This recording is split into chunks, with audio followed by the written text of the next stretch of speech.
আসসালামু আলাইকুম। সংবাদে আপনাদের সবাইকে স্বাগত। সংবাদ শিরোনাম। প্রার্থীরা নানা প্রতিশ্রুতি দিলেও সিটি কর্পোরেশন এলাকায় এমপিদের ক্ষমতা সীমিত। নাগরিক সেবায় আইন তৈরি ও জবাবদিহিতা নিশ্চিতে গুরুত্ব দেওয়ার তাগিদ। যে প্রতিশ্রুতি দিতেছে এখন নির্বাচনের আগে সবাই দেয়, আসলে নির্বাচনের পরে এগুলো কিছুই হয় না। এমপি তো আর সবগুলা করতে পারো না, এর মধ্যে কাউন্সিলর আছে, সিটি কর্পোরেশন মেয়র আছে। এমপির কাজ হচ্ছে ল এর লেভেলে ল তৈরি করার ক্ষেত্রে। সো এখন প্রশ্ন হচ্ছে, আমি যেটা বললাম যে ম্যাক্সিমাম এমপি এই কানেকশনটা বিল্ড করতেছেন না।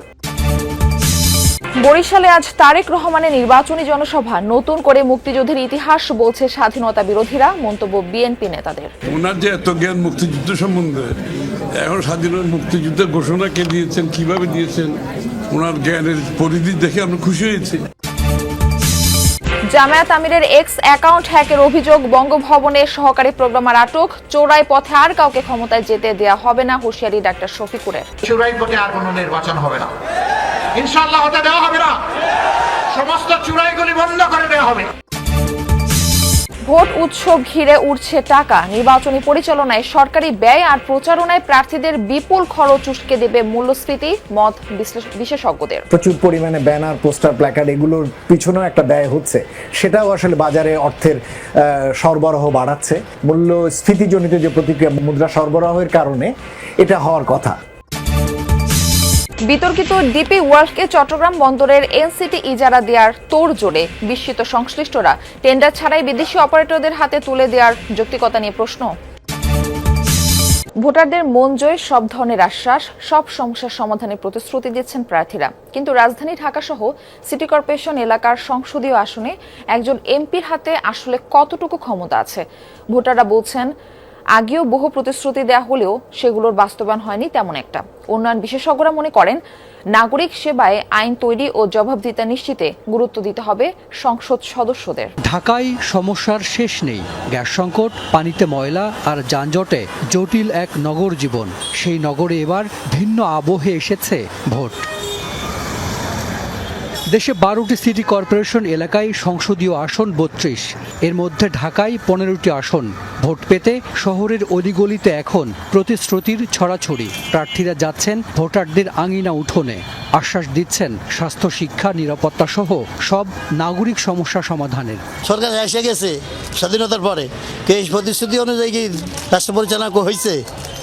এখন আমরা দেখি। গ্যাসটা নিয়ে উনি অনেক কথা বলছেন। আমাদের যে খালগুলো আছেন, আমাদের রাস্তাঘাটের যে আপনার সমস্যাগুলা, সাধারণ জনগণের যে সমস্যাগুলা, উনি আপনার ইনশাল্লাহ সবগুলা সবার আশা পূরণ করবেন। এমপিরা যে প্রতিশ্রুতি দিতেছে এখন নির্বাচনের আগে সবাই দেয়, আসলে নির্বাচনের পরে এগুলো কিছুই হয় না। এমপি তো আর সবগুলা করতে পারো না, এর মধ্যে কাউন্সিলর আছে, সিটি কর্পোরেশন মেয়র আছে।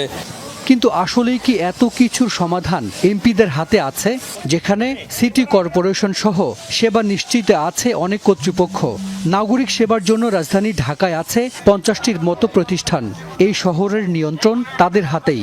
তাহলে এমপি প্রার্থীরা যেসব অঙ্গীকার করছেন, তার বাস্তবায়ন কি আদৌ সম্ভব? ভোটের রাজনীতির জন্য অনেকে ভোটারদেরকে সম্ভব এবং অসম্ভব সব রকমই অঙ্গীকারই প্রার্থীরা কিন্তু করছেন। যেসব জায়গায় সিটি কর্পোরেশন রয়েছে দেশের, এখানে সংসদ সদস্যদের অনেকগুলি সীমাবদ্ধতা আছে। ওয়ার্ড ভিত্তিক সমস্যাগুলি প্রকট, সেগুলি আমরা একটি তালিকা তৈরি করে সংশ্লিষ্ট প্রতিষ্ঠানের কাছে যে বলবো এই কাজগুলি আমাদের করে দিতে হবে, যে এই কাজগুলির মাধ্যমে আমাদের এই এলাকায় এত হাজার হাজার মানুষ উপকৃত হবে।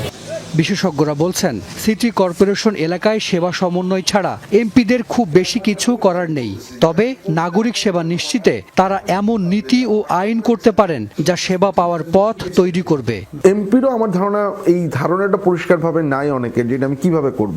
সো ওনারাও কথা দেন এবং পরে 5 বছর এটা উনি করতে পারেন না, কারণ এটা কিভাবে করতে হবে এই আন্ডারস্ট্যান্ডিংটা খুব হয় না। এমপির কাজ হচ্ছে পলিসি লেভেলে, এমপির কাজ হচ্ছে ল এর লেভেলে ল তৈরি করার ক্ষেত্রে। সো এখন প্রশ্ন হচ্ছে, আমি যেটা বললাম যে ম্যাক্সিমাম এমপি এই কানেকশনটা বিল্ড করতেছেন না। দেশের টাকা যারা বাইরে পাচার করেছে ক্ষমতায় গেলে তাদের ঘুম হারাম করে দেবে জামায়াত, এমন মন্তব্য করেছেন দলটির আমির ডাক্তার শফিকুর রহমান। বেকার ভাতা, কৃষক ভাতা, ফ্যামিলি কার্ডের নামে একটি দল মিথ্যা প্রতিশ্রুতি দিচ্ছে বলেও অভিযোগ করেন তিনি। মঙ্গলবার কিশোরগঞ্জ, ময়মনসিংহ ও গাজীপুরে জনসভা করেন জামায়াত আমির। বলেন, চোরাই পথে আর কাউকে ক্ষমতায় যেতে দেওয়া হবে না। নির্বাচনী জনসভায় ডাক্তার শফিকুর রহমান বলেন, দেশের টাকা যারা বাইরে পাচার করেছে তাদের ঘুম হারাম করে দেবে জামায়াত। গাজীপুরের শিল্পাঞ্চলকে ঢেলে সাজানোর প্রতিশ্রুতি দেন তিনি। এ সময় ভোট ডাকাতের বিরুদ্ধে কঠোর হুঁশিয়ারি উচ্চারণ করেন ডাক্তার শফিকুর রহমান।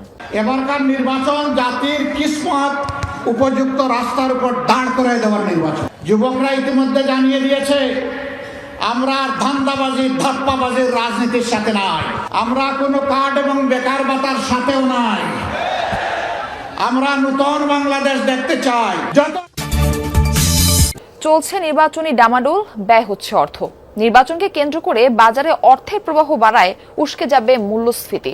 বিশ্লেষকরা বলছেন, সরকারের নির্বাচনী ব্যয় প্রায় ৩,০০০ কোটি টাকা। অন্যদিকে প্রার্থীরাও খরচ করছেন হিসাব ছাড়া। ফলে বাজারে পণ্যের অতিরিক্ত চাহিদা তৈরি হয়েছে। এতে উস্কে যাচ্ছে পণ্য মূল্য। সহনীয় হয়নি মূল্যস্ফীতি। সার্বিক মূল্যস্ফীতির হার এখন 8.৫%। তার মধ্যে খাদ্য মূল্যস্ফীতির হার এখনো প্রায় 8%। তবে 9%-এর বেশি খাদ্য বহির্ভূত মূল্যস্ফীতির হার, যা অস্বস্তিকর। ব্যয়ের চাপে নাজেহাল নিম্ন ও মধ্যশ্রেণীর বিপুল সংখ্যক মানুষ। কঠিন এই সময়ে এসেছে নির্বাচন। ভোট উৎসবকে ঘিরে উঠছে টাকা। নির্বাচন পরিচালনায় সরকারের ব্যয় হচ্ছে ৩,০০০ কোটি টাকার বেশি। আসন প্রতি ব্যয় দাঁড়াচ্ছে 10.5 কোটি টাকা। নির্বাচন কেন্দ্রিক সরকারি ব্যয়ের খাত অনেক। দেশের প্রত্যন্ত এলাকায় পৌঁছাবে অর্থ। নির্বাচনের জন্য সরকারি ব্যয় বাড়বে, যেগুলো বেশিরভাগ ক্ষেত্রেই অনুৎপাদনশীল। কাজে সবকিছু মিলিয়ে এই সময়ে আপনার চাহিদার উপরে একটা বড় প্রভাব পড়বে। আমাদের সংস্কৃতি হচ্ছে মানুষের আগে কিন্তু জিনিসপত্রের দাম বাড়িয়ে দেওয়া, এবং সে প্রক্রিয়া কিন্তু এখনই সচল হয়ে গেছে। আজ সবকিছু মিলিয়ে আপনার মূল্যস্ফীতির উপরে এইগুলোর একটা বিরূপ প্রতিক্রিয়া পড়াটাই তো আমার মনে হয় খুবই স্বাভাবিক। শুধু সরকারি ব্যয়ই উদ্বেগ বাড়াচ্ছে না, প্রার্থীদের নির্বাচনী ব্যয়ের অঙ্ক অনেক বড়। প্রতিদ্বন্দ্বিতাকারী প্রায় ২,০০০ প্রার্থী তাদের হলফনামায় ব্যয়ের হিসাব দিয়েছে প্রায় ৪০০ কোটি টাকা। যদিও আইনগতভাবে একজন প্রার্থী সর্বোচ্চ ব্যয় করতে পারবেন ২৫ লাখ থেকে সর্বোচ্চ ৮৪ লাখ টাকা পর্যন্ত, অর্থাৎ ভোটার প্রতি ব্যয় নির্ধারণ ১০ টাকা। কিন্তু প্রার্থীদের ব্যয় খতিয়ে দেখবে কে? লাগামহীন ব্যয়ে উস্কে যাবে পণ্যমূল্য। জাতীয় সংসদ নির্বাচনের সাথে গণভোটের সংযুক্ত হয়েছে, ফলে আরও কিছু বাড়তি ব্যয় যুক্ত হয়েছে। শুরুতে যেটা বলা হয়েছিল যে নির্বাচন কমিশন প্রার্থীদের ক্ষেত্রে পোস্টার, ব্যানার, প্ল্যাকার্ড এগুলো করতে দেবেন না, কিন্তু সেরকম কোনো উদ্যোগ না নেওয়ার কারণে প্রচুর পরিমাণে ব্যানার, পোস্টার, প্ল্যাকার্ড এগুলোর পিছনেও একটা ব্যয় হচ্ছে। সেটাও আসলে বাজারে অর্থের সরবরাহ বাড়াচ্ছে। মূল্যস্ফীতিজনিত যে প্রতিক্রিয়া মুদ্রা সরবরাহের কারণে এটা হওয়ার কথা, এটা এই সময়কালে আমরা এখানে দেখতে পাচ্ছি। ব্যয় সংকোচনে ধারাবাহিক মুদ্রানীতি দিচ্ছে বাংলাদেশ ব্যাংক। আর্থিক টানাপোড়েনে স্বাভাবিক কর্মকাণ্ড পরিচালনা করতে হিমশিম খাচ্ছে সরকার।